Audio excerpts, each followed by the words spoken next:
Subscribe करें और bell दबाएं ताकि कोई खबर रह न जाए।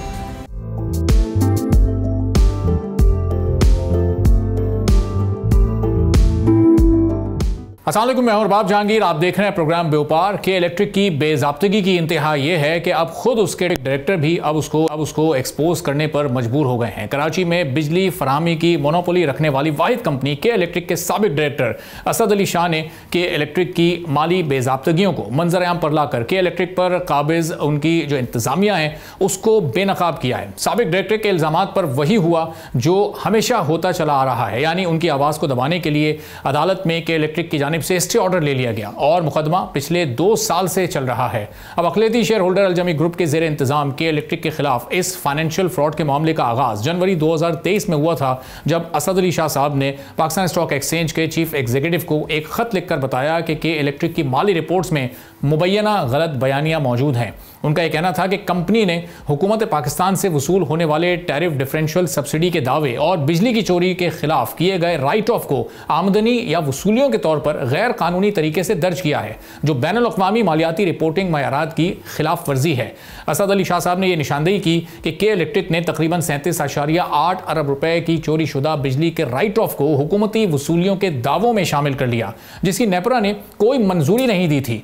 अब दिलचस्प बात यह है कि के इलेक्ट्रिक ने जिस ऑडिट रिपोर्ट की बुनियाद पर हुकूमत पाकिस्तान पर 37.8 अरब रुपए का दावा किया था, इसी दौरान कंपनी जिसकी ऑडिट रिपोर्ट की बुनियाद पर हुकूमत से इतनी बड़ी रकम का दावा किया गया था, उस audit company AF Ferguson and को ने मामूल के मुकाबले में बहुत ज्यादा फीस हासिल की, जो कि मामूल की फीस से तकरीबन 27 गुना ज्यादा थी, जिससे ऑडिटर की गैर जानिबदारी पर बड़े सवालिया निशान खड़े हो सकते हैं। असद अली शाह साहब ने यह दावा किया कि उन्होंने इन मालूमात को खत के जरिए शेयर होल्डर्स के फायदे के लिए इंकशाफ के तौर पर पब्लिक के लिए आम किया और कहा कि यह उनकी जिम्मेदारी भी थी।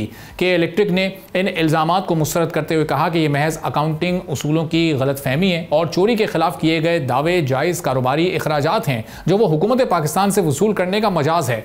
अब यहाँ पर यह याद रहे कि इलेक्ट्रिक का दावा बिजली की चोरी की मद में कंपनी को होने वाले नुकसान की मद में था और इसमें वो बिजली कस्टमर्स शामिल नहीं थे जिनकी कोई शनाख्त मौजूद नहीं होती, जिसमें कुंडे की बिजली हासिल करने वाले भी शामिल थे। नाज़रीन को यह बात भी याद रहे कि कुंडे की चोरी को रोकने का मैंडेट मुकम्मल तौर पर के इलेक्ट्रिक के पास मौजूद है। यूं जो काम के इलेक्ट्रिक खुद नहीं करती, उसकी वसूली के गलत दावे हुकूमत पाकिस्तान से कैसे कर सकती है। इसके बाद अलजमी ग्रुप के ज़ेर इंतजाम चलने वाली के इलेक्ट्रिक ने असद अली शाह साहब के खिलाफ सिंध हाई कोर्ट में 5 अरब रुपए का तौहीन अदालत का मुकदमा दायर किया था, जिसमें यह इल्ज़ाम आयद किया गया था कि असद अली शाह साहब ने ओहदा छोड़ने के बाद कॉन्फिडेंशियलिटी की खिलाफ वर्जी की है और कंपनी की साख को नुकसान पहुंचाने की कोशिश की है। अदालत ने इब्तदाई तौर पर के इलेक्ट्रिक के साबिक डायरेक्टर असद अली शाह के खिलाफ स्टे ऑर्डर जारी किया ताकि वो मजीद इस हवाले से मीडिया या किसी भी प्लेटफॉर्म पर कोई बयानात ना दें। ताहम अब हाल ही में इसी माह सेशन कोर्ट की जानिब से असद अली शाह के हक में फैसला सुनाते हुए स्टे ऑर्डर को खत्म कर दिया गया है। सेशन कोर्ट से फैसला इसलिए सामने आया चूंकि अब कवानीन में कुछ तब्दीली पैदा हो चुकी है और इसलिए लोअर कोर्ट की जानिब से यह फैसला सामने आया है। अदालत ने कहा है कि असद शाह साहब के खिलाफ असद शाह साहब के इस बयान से उनका कोई जाती मफाद साबित नहीं हुआ है और उन्होंने कोई ऐसी बात नहीं की जिसको राजदारी की खिलाफ वर्जी करार दिया जाए।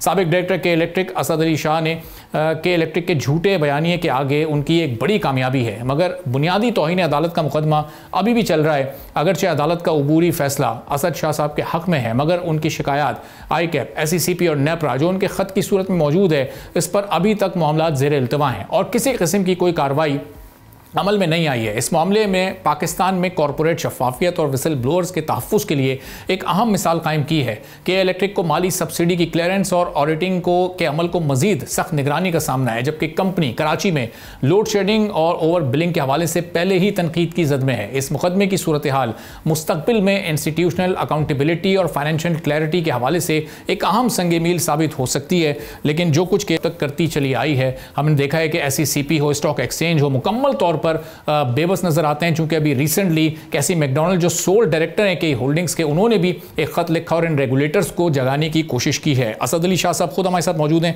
जो साबिक डायरेक्टर हैं के इलेक्ट्रिक के, साबिक director securities and exchange commission of Pakistan के भी हैं। बहुत बहुत शुक्रिया असद शाह साहब, प्रोग्राम के लिए आपने वक्त निकाला। अब आपने ज़ाहिर है खत में जो बेज़ाब्तगियाँ उस वक्त उनको मंजर-ए-आम पर आप लेकर आए थे, उनको बेनकाब किया था, वो सिलसिला उधर रुका नहीं। आपकी आवाज़ को स्टे ऑर्डर के जरिए बंद कराने की कोशिश की गई और हर फरीक के साथ यही किया जाता है, जब जब कोई हक की आवाज़ को बुलंद करता है तो ये किस तरह का बिहेवियर है इतनी बड़ी कंपनी का जो कि शहर, मुल्क के सबसे बड़े शहर को बिजली सप्लाई करती है? जी, बहुत बहुत शुक्रिया। आपने ये जो बैकग्राउंड दिया काफ़ी कॉम्प्रिहेंसिव बैकग्राउंड है। आई थिंक एक दो चीज़ें उसमें मैं क्लैरिफाई कर दूं कि ये इन्होंने केई ने जो इंजंक्शन ली थी या स्टे लिया था, जाहिर है वो उसका पर्पस यही था कि ये इन फैक्ट्स को डिबेट नहीं करना चाह रहे थे ना, वरना मैं तो इंडिविजुअल था और ये पूरी ऑर्गेनाइजेशन थी और उनके पास जाहिर है कोई जवाब नहीं था, तो उन्होंने इंजंक्शन दे लिया था, एक्स पार्टी जैसे होता है। तो बहरहाल वो केस चलता रहा। अब ये जो कानून में चेंज आया है, अब ये मैटर्स जो हैं वो निचली अदालत यानी सिविल कोर्ट्स और डिस्ट्रिक्ट कोर्ट में चली गई है। तो ये जो फैसला दिया है वो सीनियर सिविल जज ने दिया है, ये जो है ना हाई कोर्ट ने नहीं दिया। और उसमें जो मेरी जो अजेशंस थी और जो मेरे पॉइंट्स मैंने कहे थे कि मैं ये काम जो है सिर्फ पब्लिक इंटरेस्ट में कर रहा हूँ, ताकि जो शेयर होल्डर्स हैं, रेगुलेटर्स हैं, बैंकर्स हैं जिनके स्टेक्स लगे हुए हैं उनको पता चले। और अमाउंट जो उस वक्त तक इन्वॉल्व थी, जो कि इन्होंने जो फाइनेंशियल स्टेटमेंट्स होती हैं जो रिपोर्ट करती हैं companies, listed companies to the share holders और स्टॉक एक्सचेंज में फाइल करते हैं, उसमें तकरीबन उस वक्त तक 53 बिलियन रुपीस की अर्निंग्स को ओवरस्टेट किया हुआ था। और वो उसके मैंने रीजंस और फैक्ट्स और सारी चीज़ें दी थी। उसमें कोई ऐसी चीज़ नहीं थी कि जो कि मैंने अपनी तरफ से दी थी, ये ज़्यादातर जो है ये फैक्ट्स थे। और वो फिर ज़ाहिर है इसलिए वो डिस्कस नहीं करना चाह रहे थे। तो अब वो जो कोर्ट है उन्होंने काफ़ी टाइम के बाद और सुनने के बाद इनकी सारी चीज़ें, क्योंकि इनके पास कुछ भी नहीं था, फाइनली ये उन्होंने वर्डिक्ट दिया है कि मैंने वाकई, ऑल्दो ये टेंटेटिव असेसमेंट है क्योंकि इनका जो डैमेजेस का केस है 5,000 रुपये मेरे ऊपर डैमेजेस फाइल किए हैं, तो वो तो पेंडिंग है और मतलब वो अभी चलना है। लेकिन जो इंजंक्शन थी वो जज साहब ने ख़त्म कर दी और उसमें लिखा है कि मैंने पब्लिक इंटरेस्ट में किया है और कोई इसमें कॉन्फिडेंशियलिटी की मैंने वायलेशन नहीं की है, क्योंकि ये जब एक ऑर्गेनाइजेशन जो है एक काइंड ऑफ ये फाइनेंशियल रिपोर्टिंग फ्रॉड है फ्रैंकली जो ये कर रहे हैं थे और कर रहे हैं, तो इसको रिपोर्ट करना जिम्मेवारी होती है शहरी की। और अगर मेरी जो डायरेक्टर्स की एक फिड्यूशरी रिस्पॉन्सिबिलिटी होती है, अब मैंने ये सवाल ये है कि मैंने क्यों कम्युनिकेट किया। जब तक मैं डायरेक्टर था बोर्ड में तो मैं वहाँ पर रेस करता रहा, डिसेंट किया, और मेरे साथ एक और गवर्नमेंट डायरेक्टर थे, उन्होंने भी डिसेंट किया। लेकिन वहाँ पर क्योंकि सिर्फ मेजॉरिटी शेयर होल्डर्स के रिप्रेजेंटेटिव्स बैठे हुए थे और माइनॉरिटी शेयर होल्डर्स और बाकी स्टेक होल्डर्स जो हैं वो कंपनी के अंदर नहीं होते, तो ड्यूटीज़ ऑफ डायरेक्टर्स जो हैं वो भी मैंने मेंशन किया अपने ख़त में कि कंपनी लॉ में वो रिक्वायर करते हैं कि डायरेक्टर्स जो हैं वो सारे शेयर होल्डर्स के रिप्रेजेंटेटिव होते हैं और उनको सारे शेयर होल्डर्स और स्टेक होल्डर्स के इंटरेस्ट में काम करना होता है। तो इसलिए मैंने कम्युनिकेट किया और कम से कम पहला स्टेप जो है वो इस ऑर्डर के थ्रू जो है ना एक करोबरेट किया है कोर्ट ने कि मैंने जो कहा वो मेरे ख्याल में सही कहा। और कई जो है उन्होंने लोगों को मिसलीड करने के लिए जो उस वक्त की मैनेजमेंट है और अभी भी शायद वही मैनेजमेंट है, उन्होंने ये ओवर स्टेटमेंट की थी अर्निंग्स की। तो असद साहब, इसमें रेगुलेटर का किरदार कहाँ खो गया? ये केई और आपकी जंग चली गई अदालत में, आपने ख़त लिखा था एक रेगुलेटर को, उस रेगुलेटर ने आपके ख़त पर क्या कार्रवाई की? देखें, यही तो मसला है हमारे मुल्क का कि हमारे रेगुलेटर्स जो हैं, मैं खुद भी SECP पॉलिसी बोर्ड में रहा हूँ और मैं institute of chartered accountants of Pakistan उसकी काउंसिल पे भी रहा हूँ, उसका प्रेसिडेंट भी रहा हूँ मैं। तो और फ्रंट लाइन रेगुलेटर जो है पाकिस्तान स्टॉक एक्सचेंज है और सेक्टर रेगुलेटर नेपरा है, इन सबको मैंने कॉपीज़ भेजी और PSX को भेजा ताकि ये कम्युनिकेट करें शेयर होल्डर्स को भी और इसकी इंक्वायरी करें, और मैं अगर सही कह रहा हूँ तो उस पर एक्शन लें। तो लेकिन अनफॉर्चुनेटली सारे रेगुलेटर्स जो हैं, तकरीबन ये 3 साल हो जाएंगे, जनवरी 10 को मैंने लिखा था 2023 में, और 1 महीना रह गया है, ये 3 साल हो जाएंगे, लेकिन सारे रेगुलेटर्स जो हैं वो उसके ऊपर बैठे हुए हैं, कोई जवाब तक मुझे नहीं दिया उसका। आई अंडरस्टैंड कि कुछ इंक्वायरी जो है, कोई शोकाज नोटिस वगैरह जो institute of chartered accountants of Pakistan है उन्होंने कुछ दिए हैं। मुझे ये भी पता चला था कि SECP ने भी इनको कोई ख़त लिखा था, लेकिन बाद में सारा क्वाइट हो गया है। तो यही मैंने अभी भी कहा है कि असल तो ये कोर्ट का काम नहीं है, ये रेगुलेटर का काम है, क्योंकि देखें ये जो KE का इस वक्त जो मसला हुआ है, जो टैरिफ जो है, इनको आउट ऑफ द वे ये कुछ फैसिलिटीज़ मिलती रही हैं KE को, जो लाइन लॉसेस हैं और जो रिकवरी लॉसेस हैं, वो ये जो क्लेम कर रहे थे कि जी जो रिकवरी हम नहीं कर पा रहे जैसे आपने बताया, तो वो गवर्नमेंट दे। अब वो गवर्नमेंट कैसे देगी और कहाँ तक देगी? तो और वो बनता नहीं था, ना लॉ के हिसाब से, ना अकाउंटिंग स्टैंडर्ड्स के हिसाब से। वही मैंने पॉइंट आउट किया।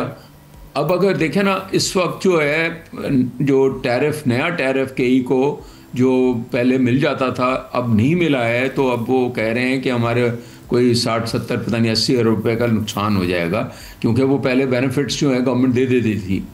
तो अब अगर ये उस वक्त मेरे लेटर के ऊपर गवर्नमेंट एक्शन ले लेती, रेगुलेटर उसका नोटिस लेता और बैंकर्स भी इसको जो है नोटिस लेते, तो शायद जो मसाइल थे इतने ख़राब नहीं होते। तो ये बदकिस्मती है पाकिस्तान की कि हमारा जो रेगुलेटरी सिस्टम है वो भी इनफेक्टिव है, और वहाँ पर जो है जो किसी भी वजह से इस तरह की जो चीज़ें हैं कुछ होता ही नहीं है, और इसी वजह से जो है लोग जो है ना वो रेस भी नहीं करते, डरते हैं सारे। ज़ाहिर है तब मेरे लिए प्रॉब्लम हो गया ना कि मैं एक इंडिविजुअल, और इन्होंने तो लाखों रुपए लगाए होंगे इस केस को, करोड़ों रुपए लगाते हैं ये स्टे लेने के लिए और लिटिगेशन में जाने के लिए। मैंने तो अपने पर्सनल रिस्क पे ये हाईलाइट किया, प्योरली इन पब्लिक इंटरेस्ट, जो कि जज साहब ने भी कहा है। तो अब मैं उम्मीद करता हूँ कि ये रेगुलेटर्स जो हैं इन चीज़ों को के ऊपर एक्शन लें, और गवर्नमेंट भी उस पर खामोश रही है 3 साल से, उन्होंने भी नोटिस नहीं दिया। तो आरिफ साहब, यही मकसद था। असद साहब, ये रेगुलेटर एक्शन इस पर क्या ले सकता है? ये जिस फाइनेंशियल फ्रॉड को आपने बेनकाब किया अपने खत के जरिए, उनके इल्म में आप लेकर आए, इस पर उनका एक्शन क्या होना चाहिए था, और इसमें मुमकिन तौर पर इन्वॉल्व कौन कौन हो सकता है, उसके खिलाफ क्या क्या कार्रवाई हो सकती है? बहुत सीरियस एक्शन होता है। आप ये देखें कि दुनिया में जो सबसे बड़े फ्रॉड्स होते हैं वो फाइनेंशियल रिपोर्टिंग फ्रॉड्स होते हैं। हमारे यहाँ इस चीज़ की समझ ही नहीं है। ये जो ग्लोबल फाइनेंशियल क्राइसिस हुआ, ये अपना 2001 में एनरॉन एंड वर्ल्डकॉम का जो क्राइसिस हुआ था, जिससे पूरी दुनिया के स्टॉक्स बैठ गए थे, वो एक फर्म थी एंडरसन जो कि ख़त्म हो गई उसके बाद, और एक एनरॉन कंपनी थी। उन्होंने फाइनेंशियल रिपोर्टिंग फ्रॉड ही तो कर रहे थे, लोगों से झूठ बोल के, और पैसे लेते हैं, इन्वेस्टर्स के पैसे जो हैं वो फिर गायब हो जाते हैं। तो उनको ज़ाहिर है जो डायरेक्टर्स हैं और ऑडिटर्स हैं उनकी जो है जवाबदेही होनी चाहिए मेरे ख्याल में। और ये इसीलिए अगर ये चीज़ें नहीं होती हैं तो हमारी जो मार्केट्स हैं, स्टॉक मार्केट आप देखें, इसलिए कोई इन्वेस्टर्स का कॉन्फिडेंस नहीं है। हमारी जो मार्केट है वो अभी कुछ बढ़ी है 2 साल में, फिर भी $70 बिलियन के करीब की आ गई है ना, लेकिन हमारा GDP का शायद मतलब ये है कि 20% भी नहीं है अभी भी। तो बाकी जो मुल्क हैं, इंडिया की जो स्टॉक मार्केट है उनके GDP जितनी है, तो वो इसमें कोई इन्वेस्टमेंट ही नहीं होती। आप पैसे रेज ही नहीं कर सकते स्टॉक मार्केट से, कोई IPOs नहीं होते हमारे मार्केट में, क्योंकि जो स्पॉन्सर्स हैं, इस तरह की जो प्रैक्टिसेस अगर कोई करता है, कुछ अच्छी कंपनियां भी हैं, लेकिन जब ऐसी चीज़ें होती हैं तो उसकी कोई अकाउंटेबिलिटी नहीं होती हमारे मुल्क में, और रेगुलेटर जो है वो भी कुछ नहीं करता। और कुछ कहीं कुछ थोड़ा सा करता है तो जाके स्टे ले लेते हैं कोर्ट से, और कोर्ट्स जो है अनफॉर्चुनेटली इस केस में भी देखें बगैर मुझे सुने हाई कोर्ट ने जो है ना एक रिस्ट्रेनिंग ऑर्डर दे दिया। तो ये बगैर सुने हुए दूसरी पार्टी को और बगैर समझे हुए जो रिस्ट्रेन करते हैं तो उससे नुकसान होता है। सही। तो और फैसले होते नहीं। अच्छा असीस साहब, आपका जो लेटर है उसको अब ये 3 साल होने को आ रहे हैं, जो अगले साल के पहले महीने में जनवरी में आपने जुलाई 2022 में अपने इस डेजिग्नेशन को क्विट किया एज डायरेक्टर के इलेक्ट्रिक बोर्ड, और उसके आप 2-3 और भी डायरेक्टर्स थे जिन्होंने उस साल अपना ओहदा छोड़ा, और उसके बाद अब तक वो बोर्ड नामुकम्मल ही है। 3.5 साल हो चुके हैं। टर्म भी उस बोर्ड की 29 जुलाई 2025 को पूरी हो चुकी है। तो इस सिलसिले में भी अब SECP और स्टॉक एक्सचेंज को कोई एक्शन लेना चाहिए, जब वो कैसी मैकडोनल्ड जो ऐसी के इलेक्ट्रिक होल्डिंग्स के सोल डायरेक्टर हैं वो खुद लेटर लिख रहे हैं, और एक बार फिर हमें रेगुलेटर खामोश नजर आ रहा है कि एक कंपनी मुस्तकिल इनकम्प्लीट बोर्ड के साथ चल रही है, उसकी टर्म भी पूरी हो चुकी है, CEO अपनी टर्म पूरी करते हैं, मुतसिब का फैसला आता है उनके खिलाफ उनको मुअत्तल करने का, और एक बार फिर वही टैक्टिक इस्तेमाल की जाती है, अदालत जाया जाता है। तो ये सिलसिला फिर ऐसे ही चलता रहेगा, रेगुलेटर्स खामोश ही रहेंगे? देखिए तभी तो कई हालांकि सबसे बड़े पाकिस्तान के शहर की यूटिलिटी है, और ये जो प्राइवेटाइजेशन हुई थी मकसद ही इसका ये था कि ये एफिशिएंटली चलाएगा प्राइवेट सेक्टर, लेकिन because of ineffective regulation and मैं तो ये कहूँगा कि मतलब गवर्नमेंट पॉलिसीज़ भी इसको की ओवरसाइट क्योंकि नहीं है और ये टाइमली डिसीशंस नहीं होते हैं, तो ये जो आप जैसे बता रहे हैं कि ये मुझे नहीं पता था कि इलेक्शन भी ड्यू हो गया है। आई अंडरस्टूड के कोई 2 ग्रुप्स में डायरेक्टर्स में कुछ इश्यूज़ हैं आपस में, लेकिन अब अगर बोर्ड का टेन्योर ख़त्म हो गया है तो ये तो शेयर होल्डर्स का राइट है कि इलेक्शन कराएं, और उस पर भी रेगुलेटर कुछ नहीं करता, और गवर्नमेंट भी इसमें 3 डायरेक्टर्स गवर्नमेंट के हैं और प्लस पॉलिसी उनके पास है, तो वो भी काफ़ी चीज़ें कर सकती है। ये इस वक्त जो है डिसफंक्शनल हुई है ये KE जो है ना, इस वजह से, और अब इतनी बड़ी कंपनी अगर डिसफंक्शनल होगी तो कंज्यूमर्स का इंटरेस्ट कौन प्रोटेक्ट करेगा? बैंकर्स के कोई पता नहीं 300 रुपये 250-300 रुपये उनके लगे हुए हैं, गवर्नमेंट के हंड्रेड्स ऑफ बिलियंस का स्टेक है, शेयर होल्डर्स का स्टेक है, तो इन चीज़ों पे डिसीजंस होने चाहिए और बोर्ड को इफेक्टिव करना चाहिए, फंक्शनल करना चाहिए, और अदरवाइज तो कंपनी जो है बैठ जाएगी। मोनी सल्वी साहब 7 साल से कंपनी के CEO हैं, क्या इन 7 सालों में वो दौर भी शामिल है जब आप भी बोर्ड के डायरेक्टर है, क्या उनकी परफॉर्मेंस इतनी आउट ऑफ द बॉक्स है, वो कंपनी को इतना ऊपर ले गए कि बस उनके अलावा कोई और नहीं लग सकता CEO, वही ज़रूरी हैं, उनकी मुद्दत पूरी हो जाती है, उनके खिलाफ मुतसिब का फैसला भी आ जाता है, उन पर इल्ज़ाम भी लग जाता है हैरेसमेंट का, लेकिन उसके बावजूद भी कौन है ऐसा जो बस ये चाहता है कि वो वही इस कंपनी को हेड करते रहें और वही चलाते रहें? परफॉर्मेंस तो आपके सामने ही है, चाहें तो परफॉर्मेंस पर भी कमेंट कर दीजिएगा उनकी। KPIs हैं, परफॉर्मेंस इंडिकेटर्स, जो लाइन लॉसेस के जो टारगेट्स हैं, रेगुलेटरी और रिकवरी के टारगेट्स हैं, एफिशिएंसी के टारगेट्स हैं, जनरेशन की कॉस्ट है, उसमें काफ़ी कंसर्न्स हैं, और इसी वजह से ऑर्गेनाइजेशन जो है ना इफ़ेक्टिवली कोई प्रॉफिट नहीं कर रही।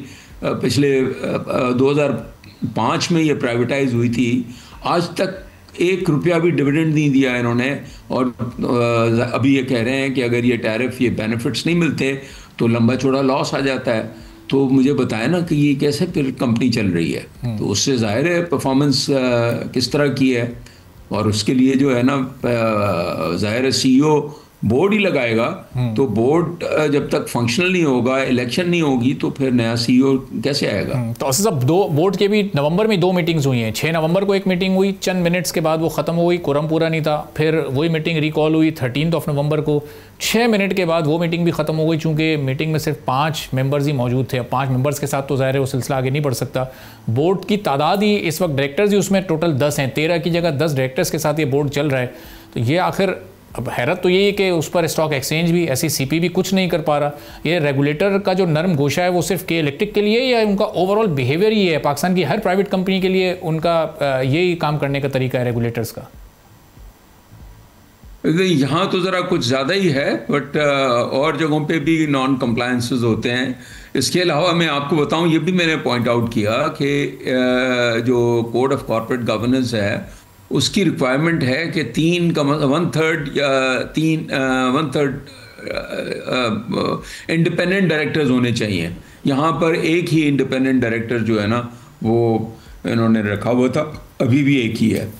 तो इसमें मैं समझता हूँ कि मेजर रेगुलेटरी फेलियर है, और नेपरा का भी है, SECP का भी लैब्स है, और अकाउंटिंग साइड पे ICAP का भी है, और PSX जो है वो कंसर्न ही नहीं है। वो सिर्फ, अब मैंने उनको जब ख़त लिखा तो मेरा ख़त जो है जो बहुत ही इम्पोर्टेंट था, आज इतना परेशान नहीं होते बैंकर्स अगर उस वक्त ये इसको नोटिस लेते, तो अब उनके 300 रुपये जो फंसे हुए हैं तो दे आर सो अपसेट। तो PSX ने जो है ना मेरा लेटर नहीं पब्लिश किया, लेकिन उन्होंने जो रिस्ट्रेनिंग ऑर्डर लिया KE ने, वो उन्होंने पब्लिश कर दिया। तो अभी भी ये जो इंजंक्शन ख़त्म हुई है, इंजंक्शन जो है ना वो तो उन्होंने पब्लिश किया हुआ था, लेकिन PSX जो है, ये मेरा जो कोर्ट का ऑर्डर है, मेरा नहीं ख्याल कि ये शेयर होल्डर्स के लिए इंपॉर्टेंट इन्फॉर्मेशन है, लेकिन ये नहीं पब्लिश करते। ठीक है, thank you so much sir, बहुत बहुत शुक्रिया। असद अली शाह साहब, साबिक डायरेक्टर इलेक्ट्रिक एंड SECP हमारे साथ मौजूद थे। गुफ्तगू आपने सुनी। एक ब्रेक लेते हैं, ब्रेक के बाद वापस आएंगे, एक और अहम मौजूद है, उस पर बात करेंगे।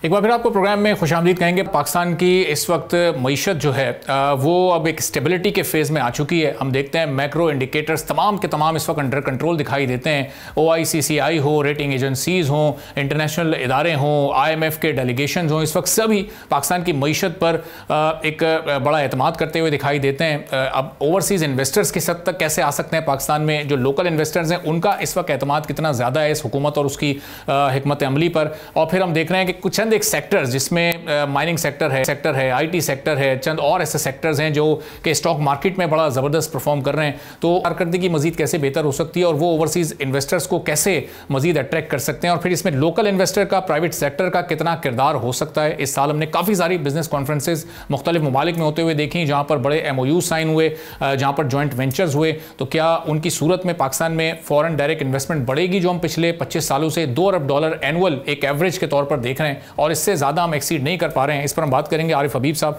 जो सरबराह आरिफ हबीब ग्रुप के हमारे साथ मौजूद हैं। आरिफ साहब, बहुत शुक्रिया सर, प्रोग्राम के लिए आपने वक्त निकाला। अब पाकिस्तान की मार्केट पर लोकल इन्वेस्टर के साथ ओवरसीज इन्वेस्टर का भी एतमाद हो, ये हम देखते हैं कि ज़बानी कलामी MOUs तो बहुत सारे हमें देखने को मिलते हैं, रेटिंग एजेंसीज भी हमारी रेटिंग्स को बढ़ा देती हैं, लेकिन अमली तौर पर इन्वेस्टमेंट क्यों नहीं हो पा रही है पाकिस्तान में? आपने जो है वो बिल्कुल अपने इब्तिदा में सही बातें की हैं कि अगर आपको पाकिस्तान में जो है इन्वेस्टमेंट को प्रमोट करना है तो फॉरेन इन्वेस्टमेंट को अट्रैक्ट करना बहुत ही ज़्यादा अहम है। लेकिन जब तक कि पाकिस्तान में कॉस्ट ऑफ प्रोडक्शन कम नहीं होगी, टैक्सेशन रेट कम नहीं होंगे, क्योंकि आपको तो पता है कि एनर्जी प्राइसेस जो है वो पाकिस्तान में हाईएस्ट है रीजन में। अगर कंपेयर करें हमारा इंटरेस्ट रेट भी जो है वो हाईएस्ट है, अगर हम रीजन में कंपेयर करें तो 22% से 11% आया है, लेकिन इसमें और कमी जो है वो की ज़रूरत है। और इस तरह टैक्स रेट हमारे यहाँ बहुत हाई है, तो वो टैक्स रेट हाई होने की वजह से तो वो नई इन्वेस्टमेंट जो है वो उसकी वायबिलिटी के इश्यूज बनते हैं। तो लिहाजा जो है वो हम देख रहे हैं कि नई इन्वेस्टमेंट लोकल इन्वेस्टर्स से भी की तरफ से भी कोई ज़्यादा नहीं है, और फॉरेन इन्वेस्टर्स तो बिल्कुल ही जो है कोई ज़्यादा दिलचस्पी नहीं ले रहे, जो नंबर्स हमसे शेयर किए जा रहे हैं। तो मुझे लगता है कि इन सब चीज़ों को की बेहतरी के लिए ज़रूरी होगा कि हम टैक्स रेट को कम करें, हम एनर्जी प्राइसेस को जो है वो कम करने के इकदाम करें, तो फिर आई थिंक उस एरिया में जो है वो निकलेंगे। अभी तो इस वक्त तो ऐसा है कि जो है मुख्तलिफ सेक्टर्स में आइडियल कैपेसिटीज़ मौजूद हैं, तो वो अपनी पूरी कैपेसिटीज़ को भी पूरा इस्तेमाल नहीं कर पा रहे हैं। तो गवर्नमेंट को ऐसी तब्दील करनी होगी कि जिससे जो आइडियल कैपेसिटीज़ हैं उनकी यूटिलाइजेशन हो, और वो यूटिलाइजेशन होगी तो फिर नई इन्वेस्टमेंट का केस बनेगा।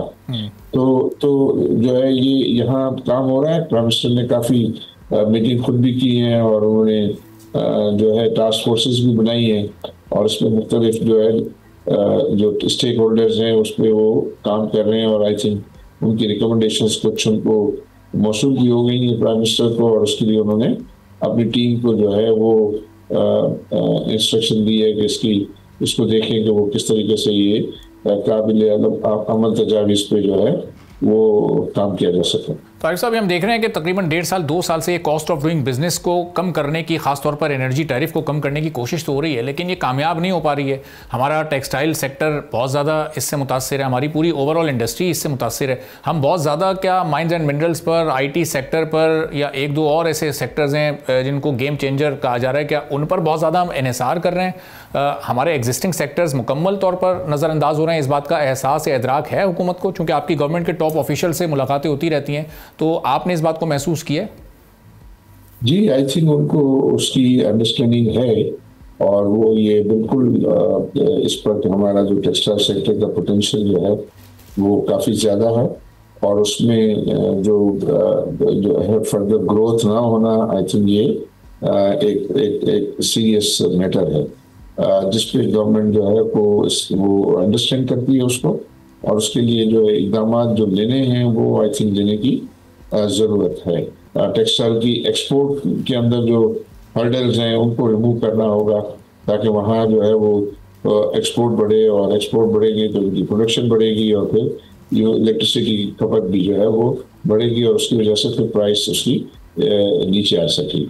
सही। अवारी साहब, मुल्क के दीगर जो हिस्से हैं कराची से हट के, वहाँ तो चलें चूँकि सरकारी अभी तक डिस्कोज हैं और वो उस पर सरकार सारी चीज़ें, सारे मामलात को तय करता है, लेकिन यहाँ पर कराची में चूँकि बड़ी इंडस्ट्री है, बिज़नेस हब है कराची, और के इलेक्ट्रिक से जो सबकी बिज़नेस कम्युनिटी की भी ज़ाहिर है वो शिकायत मौजूद हैं, हम कराची वाले सबसे महंगी बिजली इस वक्त ख़रीद रहे हैं, तो ये यहाँ पर ये मामलात कैसे बेहतर हो सकते हैं? चूँकि यहाँ पर तो हुकूमत के भी अपने हाथ बंधे हैं, ज़ाहिर है वो तो एक प्राइवेट कंपनी है।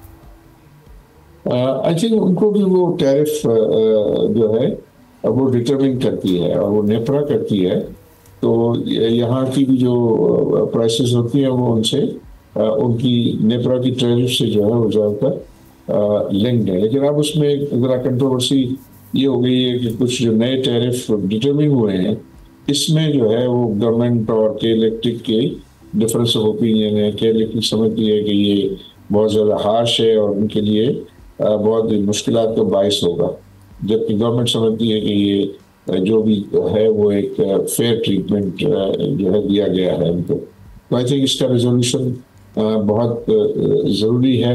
और कराची के ज़रा इशू जो है वो नॉन पेमेंट ऑफ बिल्स का है, नॉन पेमेंट ऑफ बिल्स की वजह से जो है वो के ऊपर बहुत ज़्यादा प्रेशर पड़ता है और उसकी फिर परफॉर्मेंस जो है वो अफेक्ट होती है। तो उस एरिया में भी ऐसे इक़दाम करने होंगे कि जो है वो इनकी बिल की रिकवरी जो है वो हो सके, और वो हो सकेगी तो फिर आई थिंक बाकी सार्फिन के ऊपर बोझ कम पड़ेगा। तारिक साहब, जो इनएफिशिएंसीज़ हैं अभी के इलेक्ट्रिक की, ज़ाहिर है अगर वो बिल नहीं कलेक्ट कर पा रहे या उनके लाइन लॉसेज हैं या जो भी उनकी इस वक्त ख़राबियाँ हैं या खामियाँ हैं, तो उसमें उन्हें SECP एज़ रेगुलेटर या फिर स्टॉक एक्सचेंज एज़ रेगुलेटर नहीं कोई अपना रोल प्ले कर सकता उनकी परफॉर्मेंस बेहतर करने के लिए? चूँकि कराची चलेगा तो ज़ाहिर है यहाँ से टैक्स रेवेन्यू और यहाँ से हमारी एक्सपोर्ट्स और पूरा पाकिस्तान का बिज़नेस तो कराची से ही चलता है। ये थिंक वो ये कहते हैं कि हमारे पास ऑप्शन ये है कि हमें जो बिल पे नहीं करता हम उनको जो है वो बिजली सप्लाई ना करें, और इसी वजह से आप देखते हैं कि जो नॉन पेमेंट बिल एरियाज हैं वहाँ ये जो है इनकी इलेक्ट्रिसिटी को जो है वो सप्लाई को कम रखते हैं और वहाँ लोड शेडिंग करते हैं, लेकिन फिर वहाँ लॉ एंड ऑर्डर की सिचुएशन पैदा होती है और फिर पॉलिटिकल लीडरशिप भी जो है वो कहती है कि भाई हम इसको नहीं अफोर्ड कर सकते कि आप लोगों की बिजली को जो है वो बंद करें। तो ये मसला जो है वो हल होगा तो आई थिंक ये एक सस्टेनेबल तरीके से जो है बिजली की सप्लाई, क्योंकि बिजली की कमी नहीं है पाकिस्तान में, बिजली जो है वो वाफिर मिकदार में है। बस यही है कि बिजली उसको दी जानी चाहिए कि जो बिल पेमेंट करता है, और जो नहीं करता उसके लिए ऐसे इक़दाम करने चाहिए कि वो उतना इस्तेमाल करें जितना कि वो अफोर्ड कर सकते हैं। तो उस पर कंपनी को और गवर्नमेंट को दोनों को मिलके जो है वो स्ट्रेटेजी बनाने को। और आरिफ साहब ने इंटरेस्ट रेट को भी पिछले 6 महीने से गवर्नमेंट ने स्टैटिक रखा हुआ है, उसके बावजूद भी हम देख रहे हैं स्टॉक मार्केट की परफॉर्मेंस खासी बेहतर रही है। ये 22% से 11% तो आ गया है, लेकिन ये 11 से नीचे क्यों नहीं आ पा रहा? चूंकि रीजन में हम हर जगह सिंगल डिजिट में इंटरेस्ट रेट देख रहे हैं। इन्फ्लेशन रेट और इंटरेस्ट रेट का फ़र्क भी बहुत ही कम 2-3% होता है, लेकिन हमारे यहाँ वो फ़र्क अभी भी मौजूद है। आखिर इतनी ओवर कॉशियस अप्रोच क्यों है हुकूमत की इस सिलसिले में? आई थिंक इसमें मैं समझता हूँ कि स्टेट बैंक का अप्रोच कंजर्वेटिव है और उनको शायद ये फियर है कि अगर हम और मजीद कम करेंगे तो हमें करंट अकाउंट डेफिसिट का मसला जो है वो बढ़ जाएगा। तो अभी पिछले दिनों उनको एक अपॉर्चुनिटी थी जबकि इन्फ्लेशन रेट जो है वो 2-3% आ गया था, लेकिन वो अपॉर्चुनिटी को उन्होंने मिस किया और अब जो है इन्फ्लेशन अगर 6% प्लस है और आइंदा भी ऐसा लगता है कि वो 6 और 8 के दरमियान रहेगा, तो मैं समझता हूँ कि वो एक अपॉर्चुनिटी थी जो मिस हो गई। और अभी उस फ्रंट पे जो है वो कोई और पॉजिटिव डेवलपमेंट होगी तो फिर आई बिलीव ये इस पोजीशन में होंगे कि इसको जो है वो कम कर सकें। लेकिन फिर भी ये कि अगर 6 से 8% भी है तो रियल इंटरेस्ट रेट 3 से 5% जो है वो 5% तो यकीनन जो है वो ज़्यादा है, इसमें जो है फिर कमी की जा सकती है। तो आई बिलीव कि ये शायद इसका जो IMF का जो है वो ट्रांच की डिस्बर्समेंट के बाद मुमकिन है कि इसमें स्टेट बैंक जो है वो फेवरेबली कंसीडर करे इसको। सही। और फिर अगर इसमें कमी आती है, सिंगल डिजिट में आता है, तो इसका एक इम्पैक्ट पॉजिटिवली क्या स्टॉक मार्केट पर पड़ सकता है, जो पहले ही 170 के अराउंड पहुंच गया है, उसका इंडेक्स 170 के अराउंड। लेकिन हम एक्सपेक्ट ये कर रहे थे, कुछ प्रेडिक्शन शायद ये कैलेंडर ईयर खत्म होते होते ये 2 लाख को भी क्रॉस कर जाएगा, लेकिन अब ऐसा प्रैक्टिकली होना मुमकिन नजर नहीं आ रहा है। जी, आई थिंक ये डेफिनेटली अगर इंटरेस्ट रेट और मजीद कम होंगे तो स्टॉक मार्केट इसको फेवरेबली जो है वो रिएक्ट करेगी। लेकिन अब चूंकि जो हमारा इंटरेस्ट रेट 22 से जब 11 आ गया तो इंडेक्स भी अब 40,000 से 1,65,70,000 के दरमियान जो है वो चल रहा है। तो उसमें ये है कि जब तक कि ये फॉरेन इन्वेस्टर्स ना आए हमारे मार्केट के अंदर कुछ सिग्निफिकेंट अपसाइड जो है वो लिमिटेड लगती है। अच्छा, तो साहब ने सितंबर में ये देखा, सितंबर के माह के आगाज़ में चाइना में एक बड़ी बिजनेस कॉन्फ्रेंस हुई, यहाँ से कोई 250 कंपनीज़ के डेलीगेट्स गए, जो पाकिस्तान का सबसे बड़ा नंबर था डेलीगेशन का किसी भी ओवरसीज़ इस तरह की कॉन्फ्रेंस में। कोई 5-6 अरब डॉलर के MOUs और जॉइंट वेंचर्स और एग्रीमेंट्स हुए। इस तरह की कॉन्फ्रेंसेज अब हम अमेरिका में, सऊदी अरब में और दीगर ममालिक में भी करवाने का सोच रहे हैं। तो ये इससे इस वक्त फॉरेन इन्वेस्टर को पाकिस्तान लाने में मदद मिल सकती है। एक तरफ हम ये भी देख रहे हैं कुछ मल्टीनेशनल्स पाकिस्तान छोड़ कर जा रही हैं।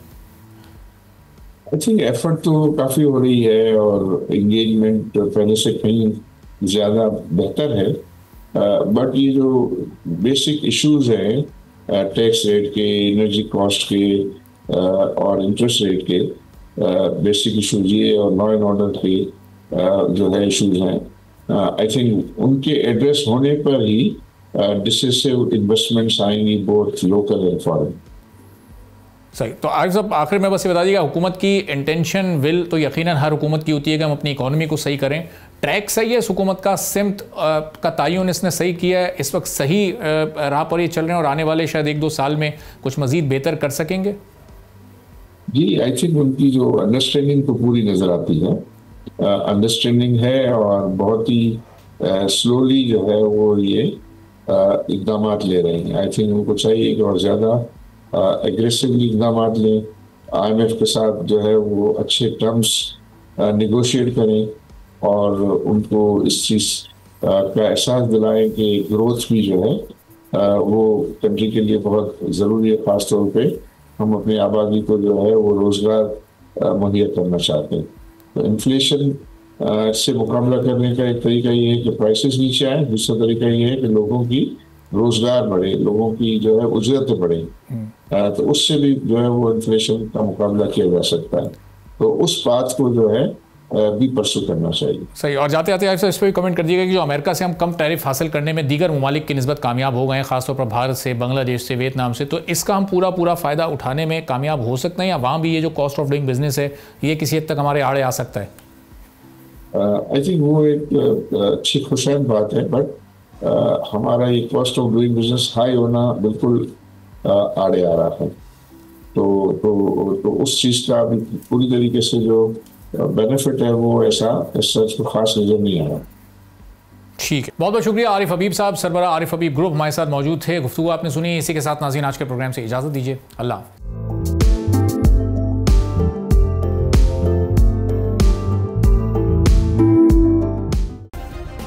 सब्सक्राइब करें और बेल दबाएं ताकि कोई खबर रह न जाए।